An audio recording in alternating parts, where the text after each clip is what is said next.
來看肉粽這兩字呢，若準有配合着華語的基因，安尼就是有包條、包中獎的意思。佇個嘉義的民雄呢，有一間廟的這個中節，最近是互人發現有掛兩罐肉粽。廟方表示講，其實掛起的這個原因，伊是唔知影的。也毋過其實這已經掛53冬的時間啊。有學者是認為講，其實這肉粽掛佇個中節，應該就是下迄個華語的音，有祈福的意思。迎頭看向厝頂廟的中節頂面有掛兩罐肉粽，肉粽互香火熏甲變色，因為掛的所在真懸，無詳細吹閣看袂到。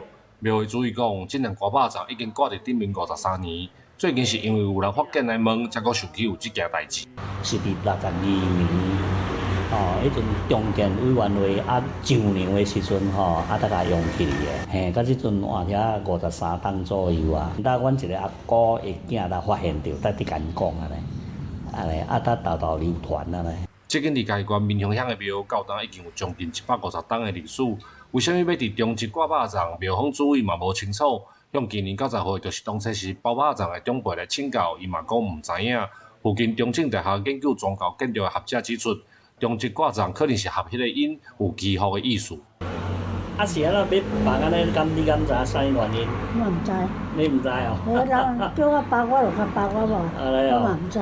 一罐包幾粒？迄名幾粒我嘛袂記，迄幾粒。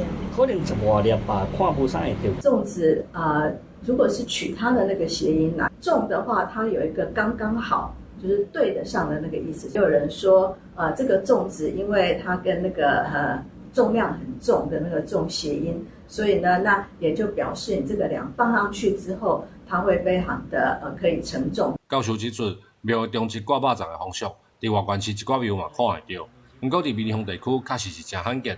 廟方主委表示，雖然唔知影原因，不過廟嘛因為這兩罐肉粽，請一寡人專工來遮看，以外替傳統的地方信仰帶來趣味的話題。記者林慧婷，嘉義報道。